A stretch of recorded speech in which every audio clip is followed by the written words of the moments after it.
নমস্কার বন্ধুরা, তিতলি রান্নাবান্না চ্যানেলে আপনাদের স্বাগত।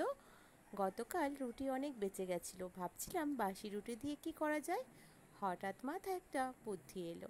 চলুন তাহলে দেখা যাক। একটা বোলের মধ্যে আমি বেসন নিয়ে নিলাম 1 বাটি, আর তার মধ্যে দিয়ে দিলাম হলুদ গুঁড়ো, লবণ।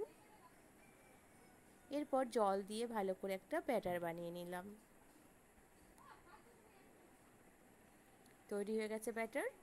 এরপর আমি কড়াইতে তেল গরম করতে বসিয়ে দিলাম।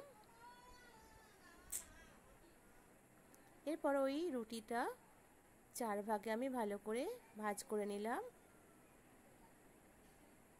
এরপর আমি ওই বেসনের ব্যাটারের মধ্যে ডুবিয়ে ভালো করে তেলের মধ্যে দিয়ে ভেজে নিলাম।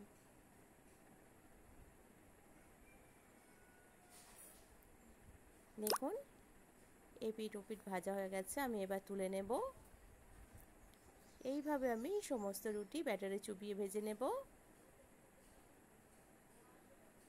এরপর আমি টমেটো সস দিয়ে পরিবেশন করলাম। সন্ধেবেলা চায়ের সাথে জমে যাবে।